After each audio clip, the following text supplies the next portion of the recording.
Good morning. I'm in here with a dirty coop with a mad chicken. I'm Sarah, the Real Simple Mama. This is Roz, and we're going to teach you really quick on a 5-minute chicken tip video. What is a broody hen?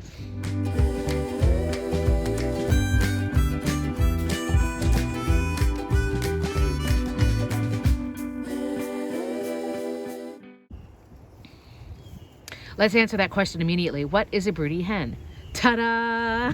This is a broody hen. This is a term for anybody who's got full-grown hens or female chickens of laying age. A broody hen is a hen who is insistent on hatching eggs, and so she will sit on a clutch of eggs. Whether they're fake eggs, they're her eggs, they're everybody's eggs, they're duck eggs, they kind of get to the point that they don't care. A broody hen can be a good thing. It's desirable sometimes, but it's also, you need to watch out for a couple of factors. So let's talk about that. So a broody hen, like I said, she may not even be aware that the eggs are real. They may not be hers. There's a crushed one in there.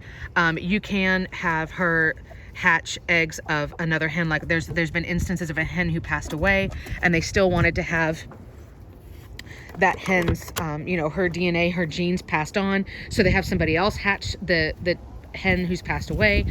You can have, duck eggs, or they can sit on fake eggs, but it's basically this instinctive, I need to hatch out these babies.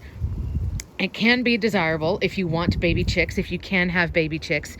Be careful if you're in a neighborhood, if you have a backyard flock like I do, because there will be a couple of things to be aware of. For the backyard people like me who are in just regular city neighborhoods, you need to be careful, because if you've got city ordinances or HOAs, you need to be careful that you don't end up with more chickens than you're allowed to have, because they can get taken from you or you might have to pay a fine. For me, I'm at 7 birds. I'm allowed to have 8, and I don't have a rooster, so obviously I'm not hatching out babies anyway. But you can also have chicks stolen by squirrels or by other animals who will try to eat them. So you really, really, really need to make sure that all of your predator stuff is set up. Everything is locked up tight and good to go if you're going to try to hatch chicks. But a broody hen can be desirable. If you want baby chicks, if you're going to sell them, if you're going to raise them on your own, you can let a hen go broody.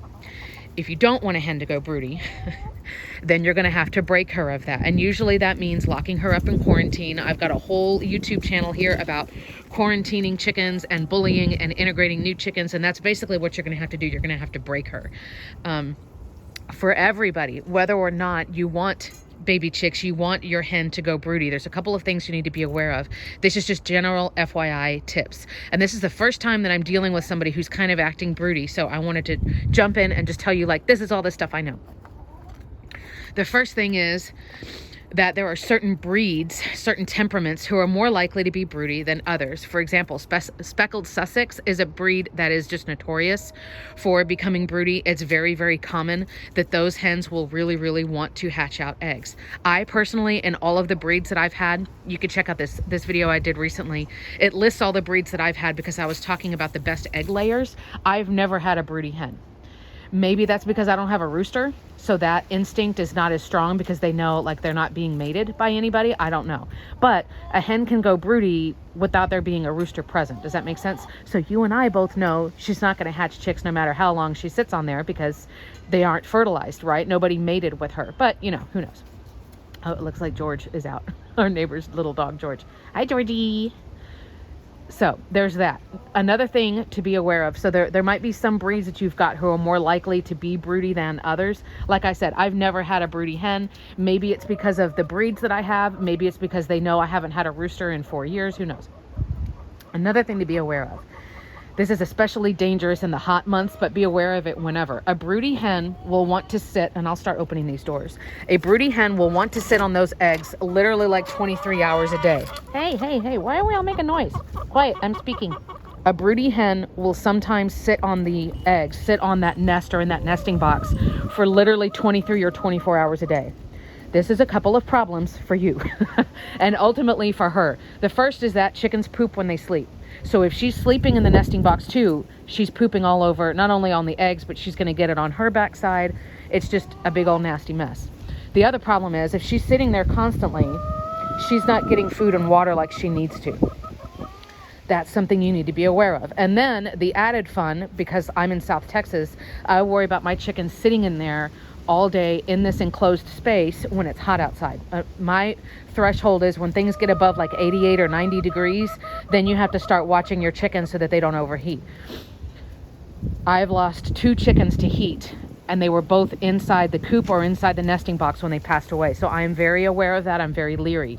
So if you've got a broody hen, if you don't want her to hatch the eggs out, or you know that nothing's going to happen, you're like, nope, I don't want to put up with this, you need to quarantine her. So you need to make her a dog kennel, a crate, a box, a brooder, something that's big enough for her. But you need to get her off of the eggs and get her in another space, and you need to do that for at least 3 days so that she can't get back up in the nesting box. You're basically breaking her fixation or breaking her obsession. If you do want her to lay eggs, you still need to be aware of the fact that she needs to get up, she needs to move around occasionally, you need to make sure that she's eating and drinking, and you need to keep her clean. And if she's in a place where it's going to be getting really hot, you need to think about what you can do. You can put a fan in there for her. You can put ice in there around her that will help cool the air. But those are some things to think about. So if you've got a broody hen, there's some things to think about. Do you want her to hatch those eggs out or not? Right, Bluebird? Tick, tick. But be thinking about that. I'm hoping that Roz is not going to start turning broody. Now, she got out of there with me having that door open for a little bit. But every time the last couple of days that I come out to check on things or just look in there or gather eggs or whatever, she's the one who's in there. So I'm hoping that we're not getting a broody instance. I'm also going to make sure that she's not having any problems laying eggs, because that'd be the other thing. Her just squatting in there and maybe being egg bound. But she's been laying eggs. I'm just hoping that it's not turning into a broody situation, because I will personally choose to break her of that. So I hope that was some intro. If you've ever seen that term around somebody going broody or a hen being broody, let me know in the comments. Do you let your hens hatch out eggs? Who are the broody breeds that you've had in your experience? And thanks so much for watching.